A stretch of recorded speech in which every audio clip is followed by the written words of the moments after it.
obcecados pelo dia a dia, começamos a dedicar menos tempo a Deus e deixamos que as setas do inimigo comecem a tomar conta de nós e por vezes até deixar de levar Deus a sério. Gostaria de partilhar um pequeno vídeo do último livro que o Pecker escreveu, um devocional. Eu pedi ao Miguel que passasse o vídeo, está cheio.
Basis of Christian life.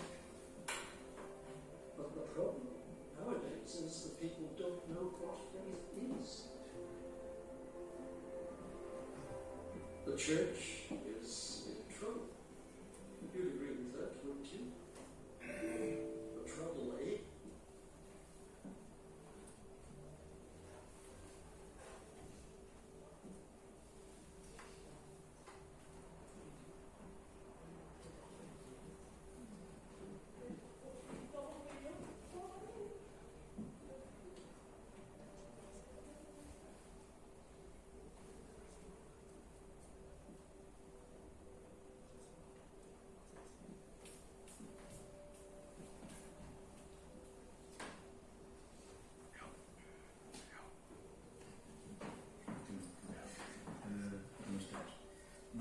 Os recursos disponíveis não são suficientes para satisfazer todas as necessidades e os desejos humanos.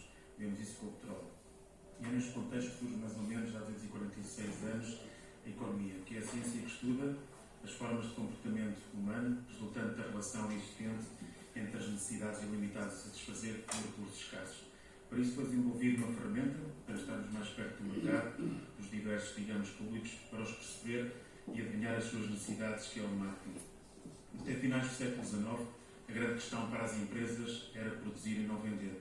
Com o desenvolvimento dos sistemas capitalistas que procuram lucro através da iniciativa privada, o marketing comercial conheceu o seu apogeu, nomeadamente nos últimos 50 anos. Assistimos a uma elevação contínua e imparável do fenómeno marketing e há quem advogue para níveis dignificantes e enriquecedores da pessoa humana e das suas expectativas de progresso e valorização, alargando assim o marketing a outras áreas de influência como a política, a cultura e a área social. O que temos hoje em dia, na minha opinião, é um sistema capitalista selvagem, baseado no consumismo desenfreado, em que unicamente o que interessa é o lucro e em que tudo é olhado como um produto ou um serviço e em que nós somos apenas um número. Por exemplo, o marketing político visa estreitar a relação das expectativas de um determinado grupo de pessoas em relação às questões que envolvem o seu cotidiano e a materialização de um candidato a um cargo político no período literal através das suas propostas e projetos. Começou bem esta definição, mas hoje em dia as empresas de marketing dão uma ênfase maior à imagem dos candidatos e procuram, deste modo, vender mais o seu candidato do que propriamente as suas propostas.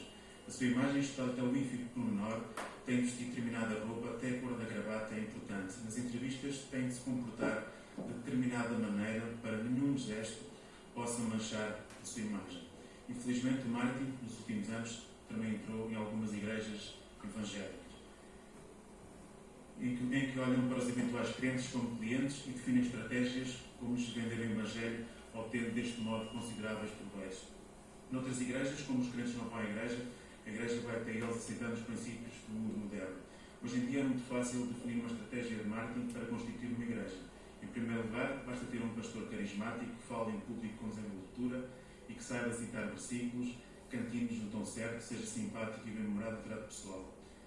Em segundo lugar, um bom prédio e uma boa localização. Em terceiro lugar, ter acesso aos meios de comunicação para ressalvar as qualidades especiais do líder, afirmar que a igreja é especial e diferente das outras.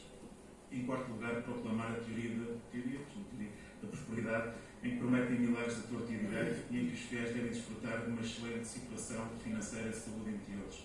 Nós não procuramos uma igreja pujante no número de crentes, de riqueza. Procuramos, sim, pregar um Evangelho puro e verdadeiro. Não precisamos de um pastor carismático para o efeito, porque temos bons servos de Deus com testemunho dado.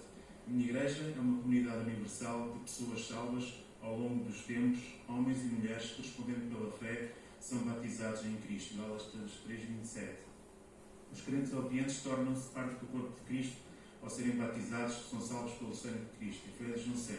E, consequentemente, são acrescentados ao seu corpo e é uma comunidade de pessoas salvas. Mateus 6:24 diz-nos: ninguém pode servir a dois senhores, porque há de odiar um ou amar o outro, ou se picará um ou desprezará o outro.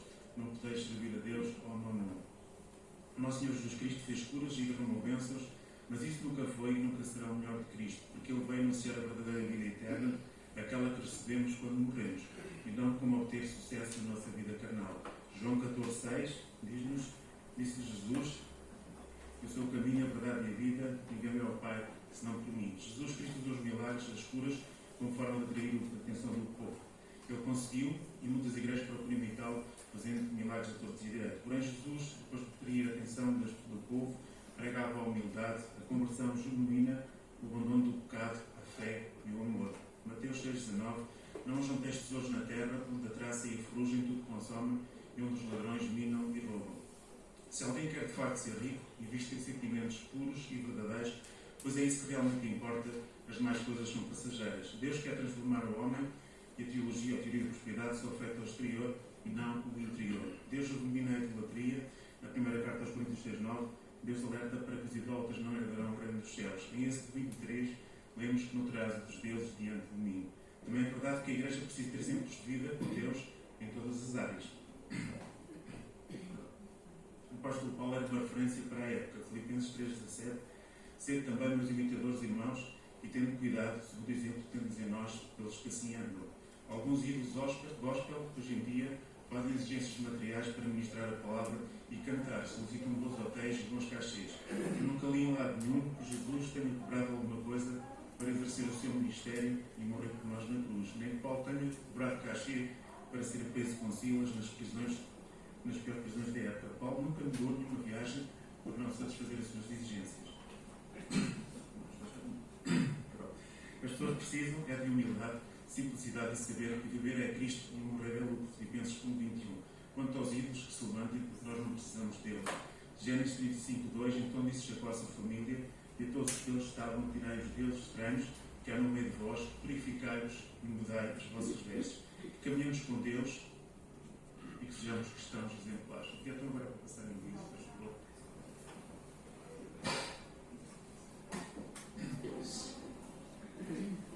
That we're not taking our God seriously.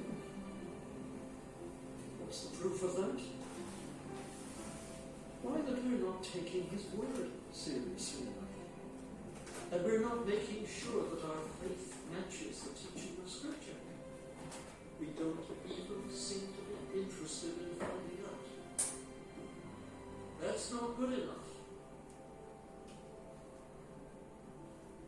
Maybe you call yourself a Christian, but do you know what Christian truth really is? Could you explain your faith? Do you base it on the Bible? Could you defend it against challenges? Faith is the mark momentous reality that I can think of. We need to know what we believe. We need to be able to defend it when it's challenged. And we need to have reason for relying on it as a basis for our lives.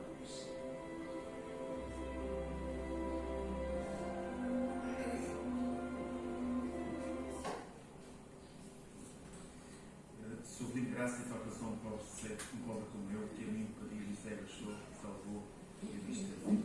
Vamos começar o nosso culto e vamos começar a parte do louvor. Então, no minuto 14, sublime graça, vamos fazer um pé, os que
So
nosso Deus e nosso Pai Celestial, louvamos mais uma vez nesta manhã, Senhor, porque na verdade tu vives, tu és Deus, poderoso, grandioso, Senhor, e por isso nós estamos aqui, porque um dia tu salvaste as nossas almas, quando enviaste o teu amado Filho, Senhor Jesus, neste mundo, para na cruz do Calvário, nos comprar uma grande salvação. Louvamos-te, Senhor, por o bom desejo que tu dás aos nossos corações, que mais uma vez vimos à tua casa. E também obrigado pela vida, pelas forças, pelo ânimo, por tudo que nos tens dado. E também nestes tempos difíceis podemos estar aqui, todos juntos, para louvar e bendizer o teu nome. Porque só tu és digno, tu és o Senhor, tu és o Deus vivo, verdadeiro, Senhor dos céus e da terra, e o nosso Deus, és o nosso Deus. Não temos outro bem além de ti, Senhor. Obrigada por este tempo que já passámos na primeira reunião. Obrigada por este culto que vamos também ter, esta reunião. E te pedimos a tua bênção para o teu servo, que tens preparado nesta manhã, unge com o poder do teu grande do teu Espírito, para que possa transmitir às nossas vidas, aos nossos corações, aquilo que tu tens preparado para nós. Ajuda-nos a compreender cada vez melhor a tua vontade, Senhor. E que, na verdade, nestes dias que estamos passando, nós possamos cada dia aproximar-nos mais e mais de ti. Dá-nos mais e mais fé para podermos continuar até que tu nos chames ou que venhas ter connosco para a tua igreja. Entregamos nas tuas mãos este culto, Senhor, e pedimos a tua bênção também para aqueles teus filhos que não puderam vir, por motivo, por doença, consola, anima os seus corações. E também por aqueles que não têm vontade de vir, Senhor, ajuda-os para que possam ter desejo de ouvir a tua palavra, estar com os teus filhos. Aceita, Senhor, a nossa gratidão por tudo quanto vai ser feito, no nome santo e glorioso do Senhor Jesus. Amém. Podem sentar-se, faz favor. Em relação aos anúncios, temos os pedidos habituais de oração do Miguel para projetar. Também queremos orar pelo nosso irmão amigo, pelo nosso irmão amigo, pela sua família, também pela nossa irmã Adelaide e pelo nosso irmão Feliciano também. De anúncios é tudo. Diz o salmista no Salmo 40, versículo 5: muitas são, Senhor meu Deus, as maravilhas que tens operado para connosco, os teus pensamentos não se podem conter diante de ti, eu quiser anunciá-los e manifestá-los, não são mais do que eu possa contar. No Salmo 90, versículos 1 e 2: Senhor, tu tens sido o nosso refúgio de geração em geração, antes que os montes nascessem, ou que tu formasses a terra e o mundo, siga a eternidade que tu és Deus. E também o Salmo 51:15: abre, Senhor, os meus lábios, minha boca, e provará o teu louvor. E antes de abrirmos a palavra de Deus, e vamos aproveitar também para levantar as nossas ofertas, vamos cantar o hino número 467, Grandioso és tu.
graça e a paz do nosso Senhor e Salvador Jesus Cristo esteja sobre todos nós hoje e para todos sempre.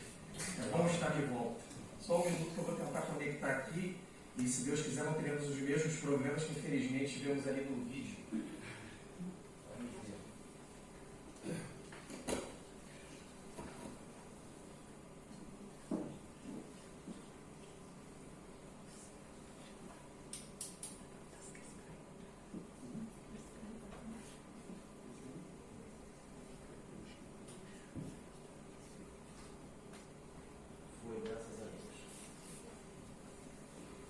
Agora todo mundo vê minha cara. Que bom. Meus irmãos, antes de começar, só para falar sobre aquele senhor que o Samuel colocou o vídeo ali, James Packer, né? Aquele senhorzinho ali, já idoso, né? Ele era um sacerdote da igreja anglicana. Ele faleceu em 17 de julho de 2020. E ele foi um homem muito importante para a igreja anglicana, porque ele teve a coragem de dizer para a igreja anglicana que a igreja anglicana andava mal no século XX e que a igreja deveria mudar. E a igreja anglicana não mudou. Sabe o que ele fez? Ele deixou de ser sacerdote da igreja anglicana no final da vida dele como protesto por não concordar com o que a igreja anglicana fazia. E olha que nós nem combinamos nessa mão. Ele era um reformador. Ele era um reformador do século XX, um dos homens mais importantes da evangelização e da doutrina no século XX para a igreja, e ele é autor de um dos livros que eu considero mais importantes para a minha vida cristã, talvez mais só perde para a Bíblia, que é um livro chamado Conhecimento de Deus, Knowing God, um livro dele da década de 80, eu acredito, um livro muito bom. Tá bom, meus irmãos? Eu não vou falar mais do Packer, não, vou falar do objetivo dele como cristão, que era reformar a igreja. Vamos falar sobre reforma protestante. Uma reforma para uma igreja distante de Deus e dos homens. Meus irmãos, e o texto básico que nós vamos usar é esse aqui de 1 Coríntios 3:11, que é bem simples e diz para a gente só o seguinte. 1 Coríntios 3:11, na Almeida Revista Atualizada, a versão que eu vou utilizar aqui. Porque ninguém pode lançar outro fundamento além do que foi posto, o qual é Jesus Cristo. Repetindo, porque ninguém pode lançar outro fundamento além do que foi posto, o qual é Jesus Cristo. Coincidentemente, o Samuel colocou a imagem aqui de um reformador que disse, em resumo, ali o seguinte: olha, a igreja vai bem? A igreja tem seus problemas, mas pensamos nos problemas das estruturas, né, maiores. Ele pergunta ali no vídeo, se alguém perguntar a razão da sua fé, por que você é crente? Você sabe dizer por quê? Se alguém me perguntar por que eu, então, que penso de forma distinta, estou equivocado, você sabe se defender a sua fé? Esse é o que ele dizia aí no vídeo. Eu quero falar de reforma protestante porque em 31 de outubro, agora, nós completamos 503 anos de reforma. 503 anos de reforma protestante. O que é uma reforma, meus irmãos? Quando pensamos em reforma, o que vem na nossa mente imediatamente? Né? É a reforma da igreja, né? Vamos fazer uma obra na igreja, resolver o problema, olha, os bancos não estão bem, algo que não vai bem. Mas será que é isso? Será que a reforma é isso? Então, antes de nós avançarmos, eu quero orar contigo e pedir que Deus nos abençoe e abençoe a palavra dele para que sejamos abençoados. Vamos orar, meus irmãos. Pai, nós te agradecemos porque é um privilégio ouvir a tua palavra, ouvir a tua verdade. E somos gratos porque o Senhor nos trouxe para a tua casa. Cuida de nós e faz, Senhor, com que a tua palavra mais uma vez possa abençoar, transformar, mudar vidas e cuidar do nosso coração. É o que te pedimos, Senhor, e agradecemos em nome de Jesus. Amém. Reforma no dicionário significa mais ou menos o seguinte, tem mais ou menos os seguintes significados: uma mudança operada buscando melhorar algo, tendo visto um melhoramento, introduzir uma melhora numa ordem religiosa, organizar ou modificar uma organização já existente, reparar ou consertar, ou substituir aquilo que está fora de uso. Talvez todos esses termos se encaixem para a reforma protestante. A grande questão é que Deus permite que a reforma aconteça na igreja sempre que duas coisas acontecem: quando a igreja está distante de Deus e distante dos homens. Se a igreja se distancia de Deus e se distancia dos homens, Deus permite que a igreja seja transformada. E a grande questão é, quando é que a igreja se distancia de Deus e dos homens? Quando ela tem um fundamento distinto de Cristo. Quando a base da igreja deixa de ser Cristo. E aí a igreja passa a caminhar em uma direção que não agrada a Deus. Ela passa a ter um discurso que não atrai mais as pessoas, porque ela está distante dos homens. E aí a reforma acontece. Vamos entender um pouquinho da história da igreja, o contexto da reforma protestante, para nós entendermos por que estamos aqui numa igreja reformada. Olha só, como é que a igreja se inicia?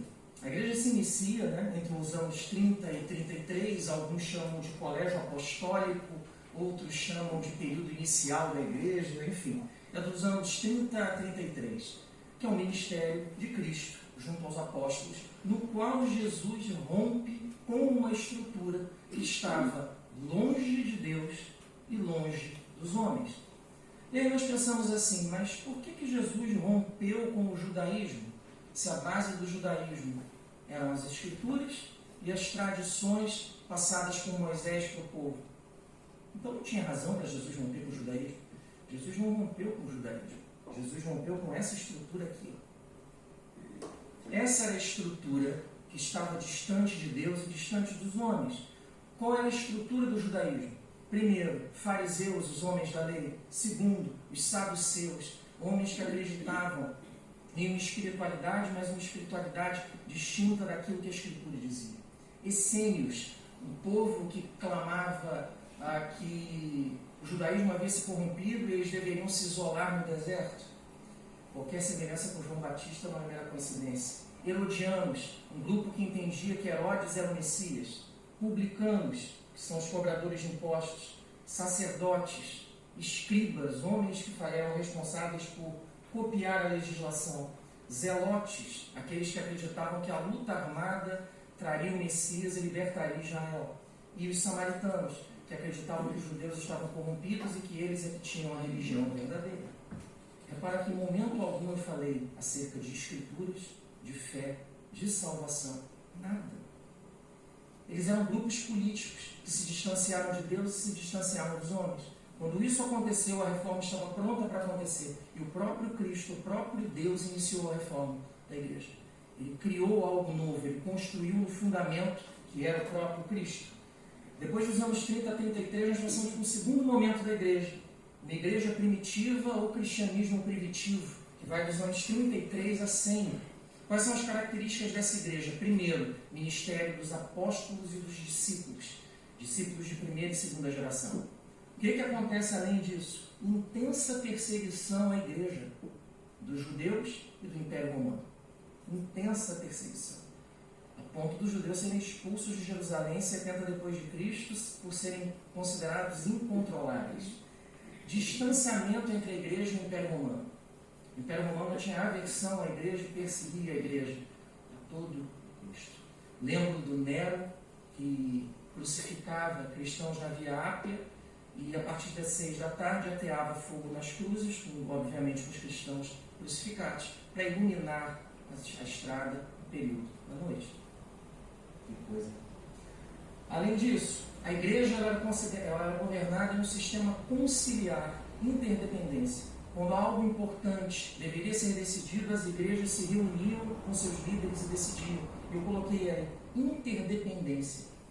As igrejas eram interdependentes. Nunca houve igreja independente no início do cristianismo. As igrejas são interdependentes. Elas devem conversar umas com as outras, elas dependem umas das outras. Uma igreja é boa em algo, outra não é tão boa assim, e elas podem se ajudar mutuamente. Era esse sistema conciliar de interdependência. E a prova disso está lá em Atos, no capítulo 15, que é o Concílio de Jerusalém, quando os líderes locais ali daquela região, do Oriente Médio, onde a igreja ali proliferava, se reuniram para decidir de temas importantes. Outra fase da igreja, calma que nós vamos chegar na reforma, é a igreja pós-apostólica, que vai dos anos 100 aos anos ao ano 380. A igreja unida. ela cresce muito e ela não consegue mais ter um sistema no qual todos se reúnam para decidir as coisas. Então ela passa por um sistema de episcopado. Ela passa a ser governada por aqueles que são conhecidos como presbíteros ou presbiteroi, ou episcopos ou episcopoi, que são os nossos atuais anciãos ou sacerdotes. Irmão Marinho, ancião. A igreja passa por um intenso crescimento, apesar da perseguição. O sistema conciliar, ele vai sendo transformado para que essas autoridades locais da igreja, supervisores de uma ou mais comunidades cristãs, tenham autoridade e possam decidir sem consultar as outras igrejas. Eles se fortalecem, as autoridades locais se fortalecem, esses que depois vão ser chamados bispos. E deixa eu falar uma coisa, nesse início da igreja, a igreja não era governada, com outras questões importantes, por um sistema chamado pentarquia. O que era isso? Quando algo importante tinha que ser decidido para todas as igrejas, 5 igrejas votavam. Jerusalém, Constantinopla, Roma, Alexandria e Antioquia. Essas igrejas eram as mais importantes porque eram as mais antigas e as que possuíam a maior importância histórica. O que acontece? Nesse sistema, repare que são 5 igrejas votando. Não empatavam? Não. Mas se empatasse, quem é que desempatava? Jerusalém, porque ela era a igreja mais antiga. Então Jerusalém era a igreja mais importante do período pós-apostólico. O que acontece no período pós-apostólico também? A igreja começa a se aproximar do Império Romano. E em 380, 27 de fevereiro de 380, o cristianismo vira a religião oficial do Império. Aí, o que acontece? Passa-se com outro período da igreja, que é a união entre a igreja e o Império, que vai do ano 380 ao ano 476. Aí acontece aquilo que era o mais inusitado. Antigos perseguido e perseguidor se tornam amigos íntimos. A igreja é protegida pelo Império Romano e o Império Romano confere legitimidade à igreja cristã. Passa-se a um período em que essa união faz com que a igreja comece a absorver algumas características do Império. Primeiro a língua, depois a vestimenta, depois a divisão de cargos, entre outros. Sabe como é que era o nome da menor divisão administrativa do Império Romano? Paróquia. Né? Paróquia. Sabe como é que era o nome do general que ia à frente da batalha para construir pontes? O nome dele era Pontifex, que era conhecido como Pontífice. Já ouviu esse nome? Tá? Começou a ter uma mistura entre os termos e outras coisas. Além disso, a igreja de Jerusalém desaparece por um determinado período. A igreja de Antioquia enfraquece, a igreja de Alexandria também. E o bispo de Roma passa a ter uma importância maior do que o bispo de Constantinopla. E aí surge uma coisa chamada primazia do bispado de Roma, que vai dar origem ao que a gente conhece hoje como papado. O Império Romano cai em 476 d.C., o Império Romano do Ocidente. A igreja perde o seu padrinho. E aí a igreja endurece e se torna a herdeira do Império Romano. E a partir daí, a igreja passa a ter alguns problemas. O que acontece? A igreja, para endurecer e ser a única instituição que sai do mundo antigo, atravessa a Idade Média e chega na Idade Moderna, ela negocia com o que ela não deve negociar, ela faz o que ela não deve fazer e ela anda por caminhos que não agradam a Deus. E o mais estranho, sabe o que é, meus irmãos? Nesse período a igreja se torna a senhora da cultura, do ensino, das terras, do poder espiritual e do poder temporal. Alguns dizem que a igreja chegou nesse período a ter metade das terras da Europa. Outros acreditam que foi só 1/3. Ela tinha autoridade para iniciar estudos, abrir universidades, fechar universidades. Coimbra foi aberta em 1290 por uma bula papal. Tá? Ela tinha poder para fazer isso, para nomear reis, coroar, retirar reis do poder. Ela tinha tudo, todo o poder, a instituição mais poderosa da Idade Média era a Igreja Católica. Que maravilha, né, meus irmãos? É a era da igreja. Em historiografia nós chamamos esse período da Idade das Trevas. Que coisa absurda. A igreja conseguiu ela venceu efetivamente. Ela venceu o Império Romano, ela se tornou hegemônica, ela era a única religião. Só que, o que aconteceu? Primeiro, ela faz um culto mais teatral. Imagens, símbolos, procissões, dizendo o seguinte: olha, o meu público é de iletrados, eu preciso ter um culto que eles entendam, já que eles não sabem ler. E o culto é modificado e se inicia o que nós chamamos de missa hoje em dia. Muda o rito, muda a liturgia, sob uma boa justificativa. Mas a coisa passa a não correr tão bem assim. E o que acontece no ambiente que antecedeu a Reforma Protestante, que é isso que nós estamos falando? Primeiro, a Igreja Católica é a instituição mais rica e poderosa do mundo. Além disso, ela é dona do saber, da cultura, da fé e da salvação. Só qual é o problema? O excesso de poder e o excesso de riquezas, infelizmente, corrompeu a Igreja. Infelizmente. Tá? Infelizmente. E a Igreja se tornou, do mesmo modo que o judaísmo, ela ficou distante de Deus e distante dos homens. Se a Igreja está distante de Deus e distante dos homens, o que acontece? Reforma.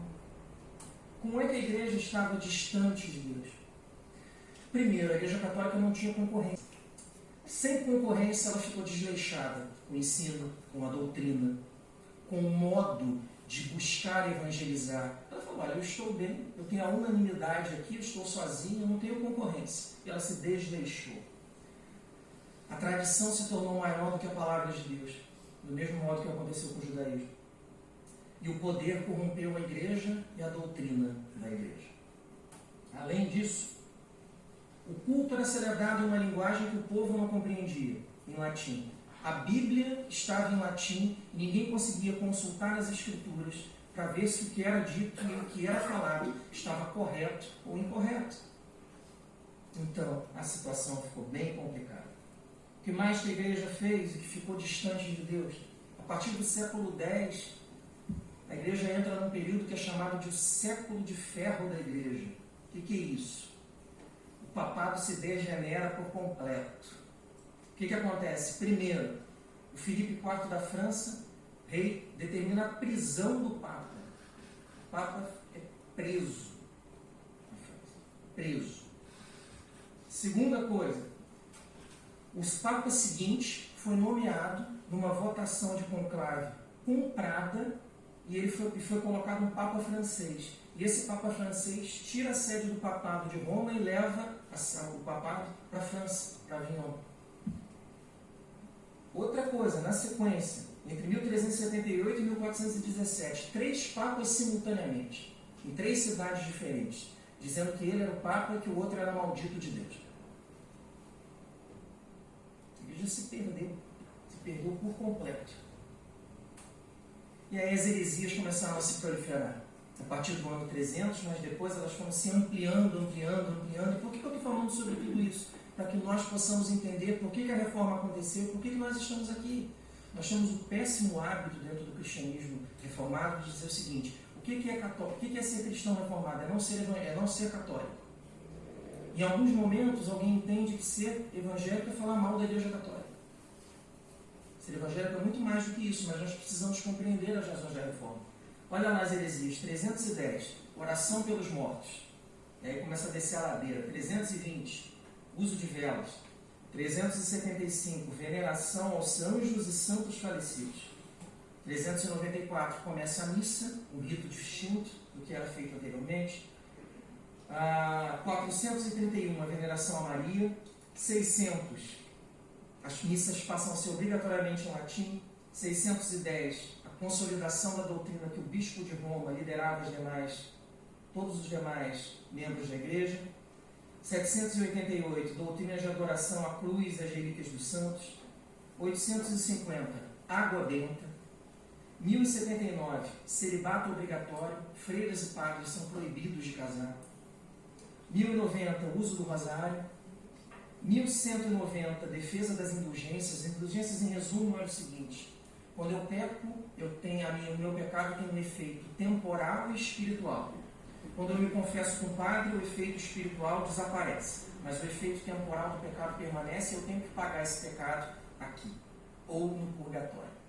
Mas se eu contribuir com uma determinada quantia para a igreja, eu obtenho perdão desse pecado, tanto retroativamente para trás como para o futuro. Então se comprava perdão de pecados por 5, por 10 anos, por 15 anos. Tá? O que mais? 1220, adoração à hóstia. 1229, todos foram proibidos de ler a Bíblia, exceto os sacerdotes. 1233, veio a Inquisição para perseguir os que se rebelavam contra isso.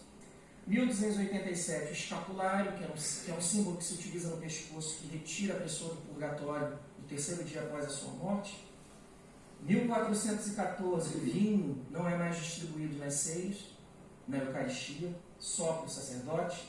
1439, dogma do purgatório, estado intermediário entre o céu e o inferno. 1508, a oração à Ave Maria. Que coisa, hein? Como é que ninguém viu isso? Como é que ninguém percebeu que a igreja se degenerava? Perceberam. Nós vamos ver. As pessoas viram que a igreja degenerava e tentaram mudar. Igreja distante de Deus, reforma. Igreja distante dos homens, reforma também. Olha o que aconteceu com a igreja. O mundo passou por muitas transformações, mas em especial nos séculos XIV, XIV e até no século XVI. E a igreja não conseguiu dar a resposta a essas transformações. A igreja se distanciou dos homens porque ela estava distante de Deus.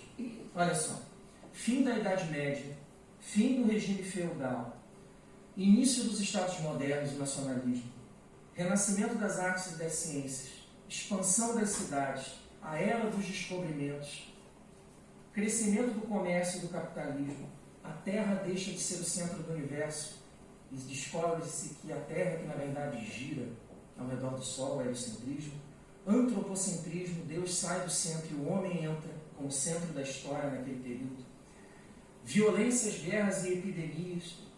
É bom falar de epidemia no período que nós vivemos, né? A peste negra de 1347 a 1351. E o ambiente naquele período era de insegurança, ansiedade, melancolia e pessimismo. Existia uma coisa, uma cultura naquele período, chamada dança da morte, que dizia o seguinte: não importa se você é rico ou pobre, nobre ou sacerdote, a morte um dia te pega. Esse é o auge do desespero, da melancolia. Esse era o momento em que a igreja vivia. As pessoas estavam insatisfeitas com a igreja, com as vendas de perdão, de vendas de cargos eclesiásticos. A igreja perdeu credibilidade, perdeu confiança, e as contribuições que os estados e os reinos faziam à igreja passaram a ser questionadas. Mas olha só, ninguém tentou fazer nada. Ninguém viu o que estava acontecendo. Ninguém tentou reformar e mudar a igreja. Tentaram. Olha o que aconteceu. Primeira tentativa de se reformar a igreja, embora tinha alguma heresiazinha aqui no meio, foi com os cátaros, ou albigenses, na França. 1209. Qual foi o resultado dessa primeira tentativa? 20 mil mortos. Tá? 20 mil mortos. Segunda tentativa, valdenses, em Lyon também, França. 80 foram mortos em uma fogueira, e depois o Papa Inocêncio VIII, em 1487, ele determina o extermínio dos valdenses. Outras tentativas de se mudar a igreja. John Wycliffe, em Oxford, 1328 e 1384, ele era um sacerdote católico. Ele era licenciado e doutor em teologia. Essa aqui é a gravura dele. O que aconteceu? Ele levanta uma série de princípios que a igreja deveria repensar para tentar mudar a sua história. O que se faz? Qual é a resposta da igreja? Ele é considerado herege, só que quando a sentença sai, ele morre. Ele morre antes. E aí jogam os livros dele ao fogo, né? Os livros dele são queimados, exumam o corpo dele, os restos mortais dele são jogados em um rio, por heresia. As tentativas não param. Jan Hus, Boêmia, República Tcheca, 1368 e 1415, sacerdote católico também, licenciado em letras e teologia e mestre em teologia. Esse senhor aqui. O que ele faz? Tenta reformar a igreja. Qual é o resultado? Considerado herege e queimado vivo. Todas as vezes que a ameaça da mudança chegava, a igreja reagia de forma violenta. Girolamo Savonarola, ele quase não é falado, Florença, Itália, era um padre. Tá? O que ele faz? Esse senhor aqui, já repararam que os reformadores não são muito bonitos não, né? Cada gravura, só Deus para ter misericórdia. Tá? Ele tenta fazer uma reforma, ele é excomungado inicialmente, e depois ele é enforcado por heresia, em 1498. Então o que acontece? Os movimentos reformados tentaram por mais de 300 anos transformar a cara da igreja, a doutrina da igreja, mas não conseguiram. Isso só acontece por volta de 300 anos depois, e aí especificamente em 1517 na Alemanha. Aí é que o movimento de reforma se inicia de uma forma mais forte e consegue efetivamente fazer a mudança. Como é que essa reforma se inicia na Alemanha? A Alemanha, nesse período aqui, ela não existe como Estado.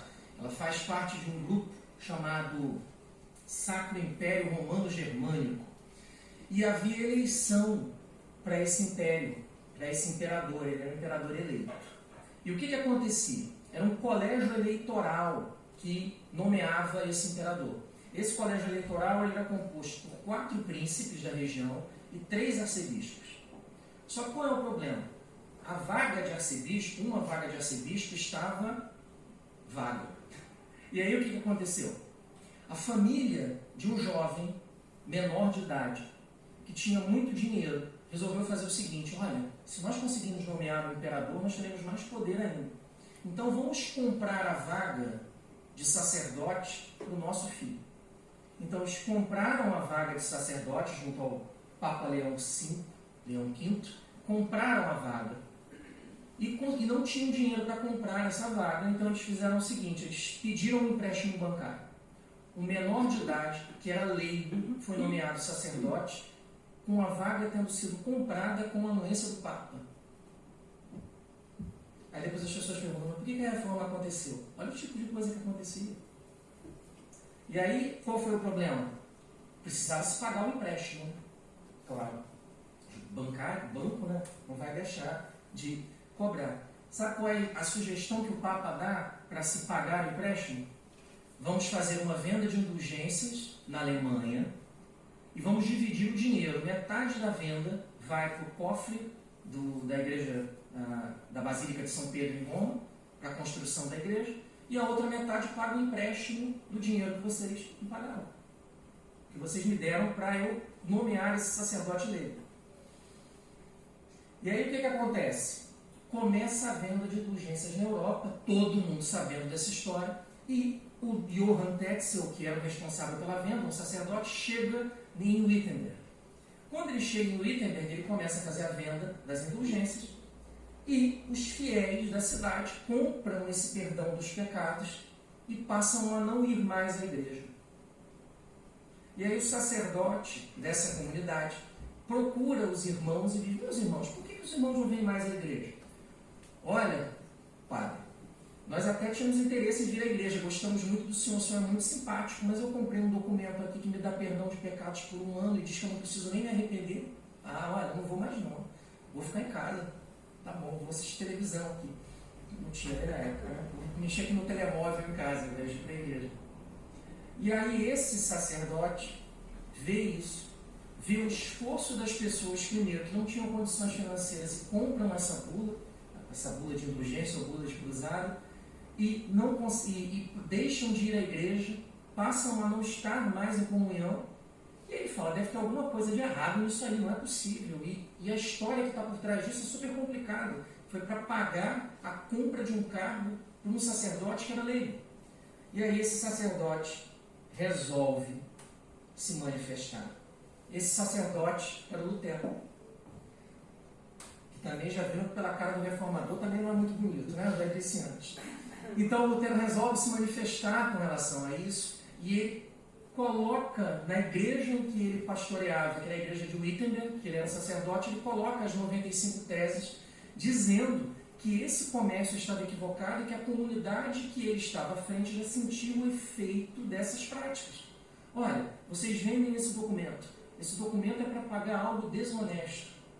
A nomeação de um leigo como sacerdote. As pessoas não vêm mais à igreja. Ele diz, as pessoas não vêm à igreja, as pessoas não se confessam, né? Ele era um sacerdote católico. E eu procuro as pessoas, vou até a casa delas, elas falam assim, não, mas o Papa já me perdoou, não preciso ir à igreja. E aí ele cola essas teses na porta da igreja. Só que ele não contava que a repercussão ia ser tão grande. Elas repercutem academicamente, repercutem dentro da igreja.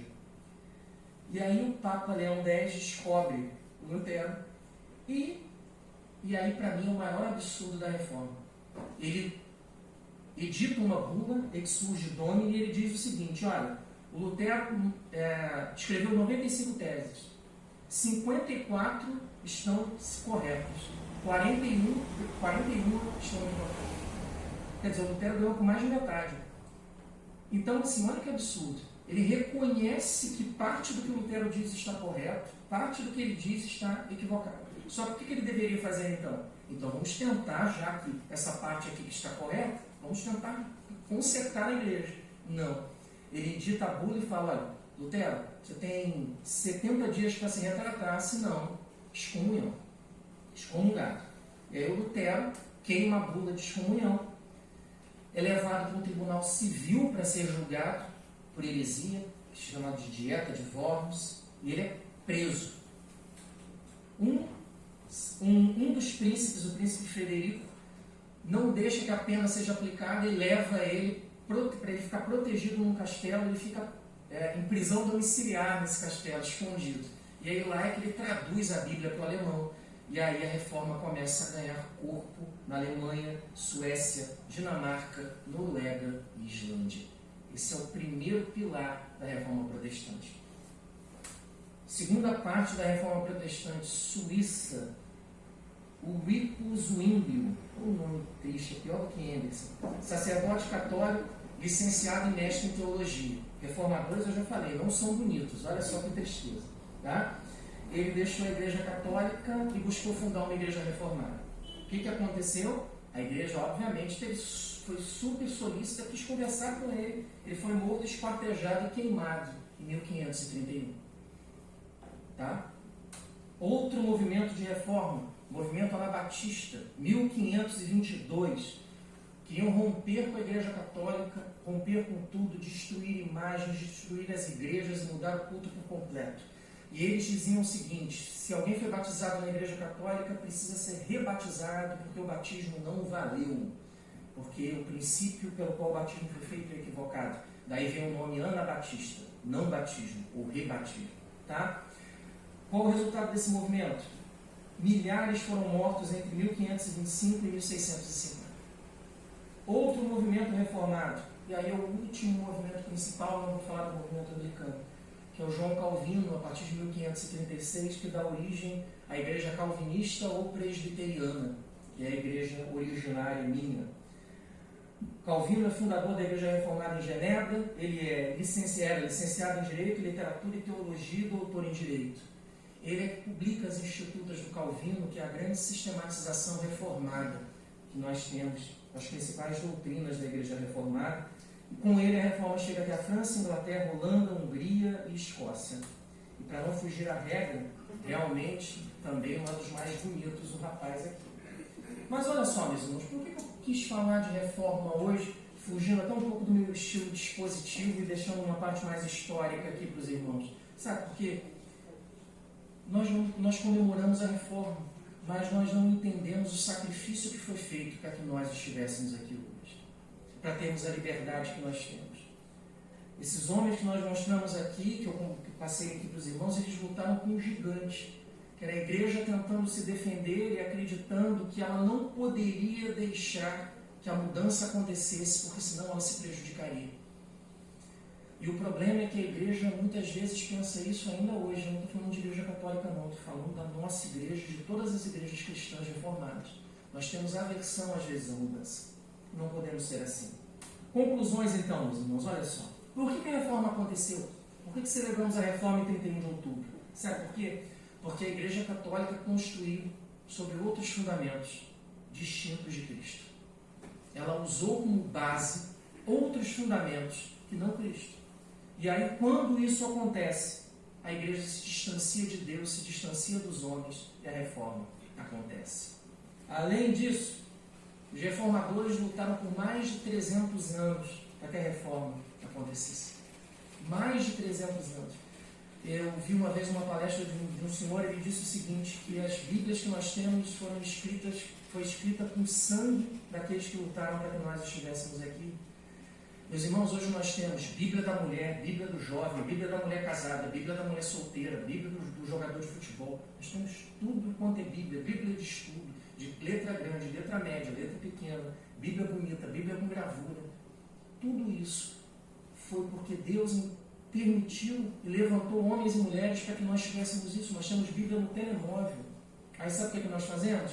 Eu não vou falar distinto porque nós somos assim também. Eu sou assim também. Nós ficamos na rede social e perdendo o nosso tempo, ao invés de fazermos coisas que agradariam mais a Deus. O centro da reforma foi o retorno às Escrituras. As Escrituras desapareceram dos púlpitos. A Escritura desapareceu dos púlpitos. Hoje o púlpito é autoajuda. Eu vou te dar uma força aqui, olha, aguenta mais 6 dias. Volta daqui a 6 dias que eu te dou mais um empurrãozinho para você aguentar essa sua vida terrível. E é autoajuda. Vamos lá. Milhares de cristãos morreram para que nós tivéssemos uma Bíblia em português, liberdade de crença e de culto. Milhares de homens e mulheres morreram para que nós tivéssemos isso. Liberdade de crença e uma Bíblia em português. Aí ótimo, temos a Bíblia em português. Aí nós lemos. Fala a verdade que Deus está vendo. Concluir. Nós temos honrado a luta e o sacrifício desses irmãos, desses crentes do passado. Temos honrado o sacrifício deles, o que eles fizeram, a luta que eles tiveram, enfrentaram a morte para que nós tivéssemos essa liberdade hoje. E por último, e aí eu vou falar sobre isso depois, será que nós não precisamos de uma nova reforma? Será que nós não estamos de novo distantes de Deus e distantes dos homens? Lembra o que acontece quando uma igreja está distante de Deus e distante dos homens? Será que nós não estamos distantes de Deus, dos homens, novamente? Que Deus nos abençoe, meus irmãos. Cuide de nós, cuide da igreja. Sabe por quê? Porque nós não sabemos cuidar da igreja. Mas achamos que sabemos. Que Ele tenha misericórdia, que a reforma seja sempre um marco, para que nós entendamos que a igreja precisa de mudança constante. Que Deus nos abençoe.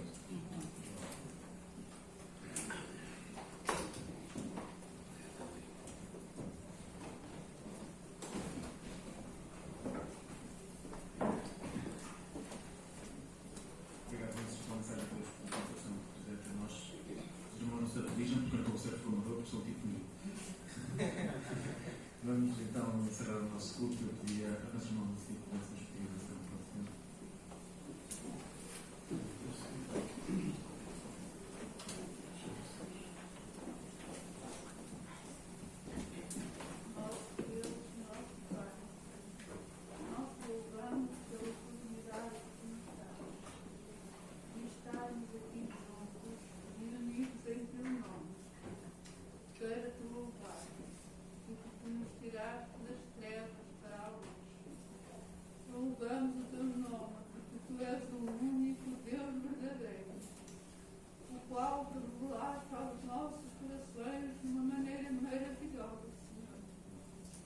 Não compreendemos tantas vezes os teus propósitos, mas sabemos, Senhor, que tu és real, tu és verdadeiro, tu és único, não há outro além de ti, Senhor. E quão fracos nos sentimos quando pensamos que estamos diante de um Deus assim. Oh, grande és tu, Senhor. Quão maravilhoso és tu, Senhor. Tu não olhas para as nossas fraquezas, para as nossas maldades. Porque através do teu amado Filho, Senhor Jesus, tu nos vês como se nunca tivéssemos pecado. E é com essa confiança, Senhor, que nós temos no sangue nome de Jesus, que chegamos à tua presença, Senhor. Oh, quão bom, Senhor, é ver-te com os olhos espirituais, Senhor, sabendo que tudo o que está ao nosso redor foi criado pelo poder da tua palavra, Senhor. Tu és o princípio, Senhor, e o fim. Tu és o alfa e o ômega. Tu criaste o homem à tua imagem, conforme a tua semelhança, Senhor.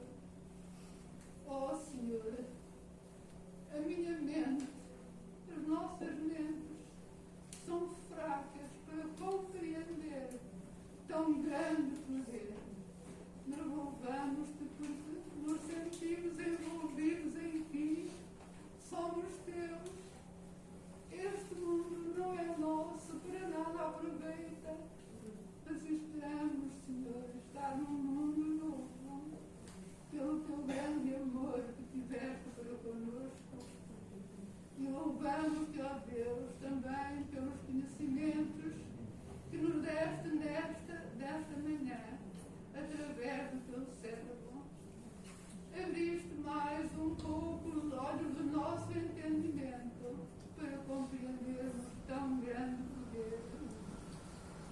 E como o mal se tem revelado também nestes dias em que vivemos, através dos tempos, Senhor, através da instituição da tua igreja, Senhor, pela qual, Senhor, tem passado com tanta tribulação, com tanta mentira, Senhor, se tem oposto à tua palavra, à tua vontade.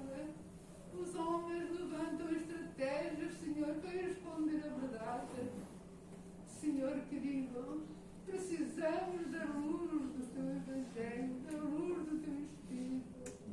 Precisamos de ti, Senhor. Tu és o caminho, tu és a luz, tu és a verdade, tu és a vida. Precisamos de que tu trabalhes nos nossos corações, nas nossas mentes, no nosso olhar, no nosso andar, no nosso íntimo, Senhor.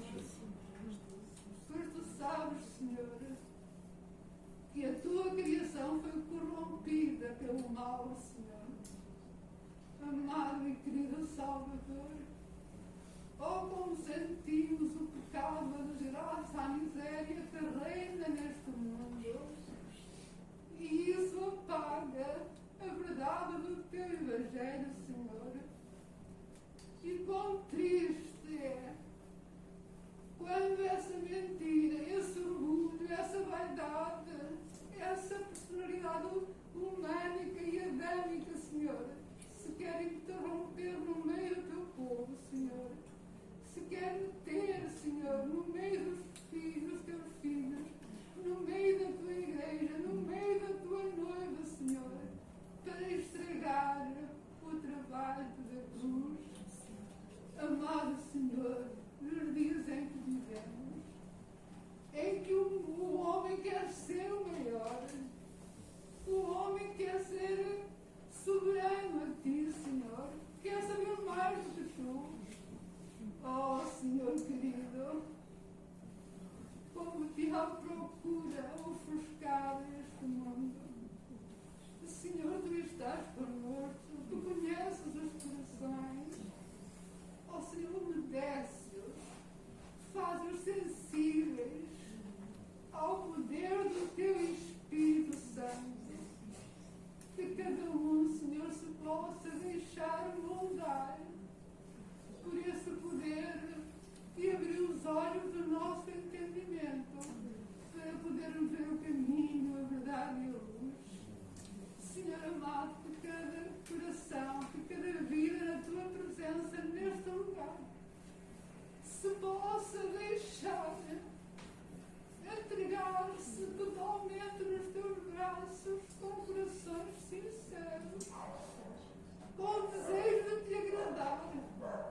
Não agradar ao mundo, Senhor. Não permitas que o mundo entre na tua igreja, Senhor.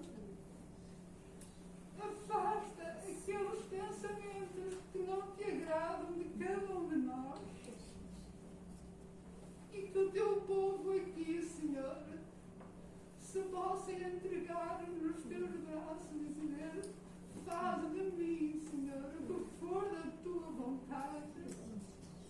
Quebra o nosso orgulho, a nossa vaidade, os frutos da carne que tantas vezes prevalecem e entristecem o teu espírito.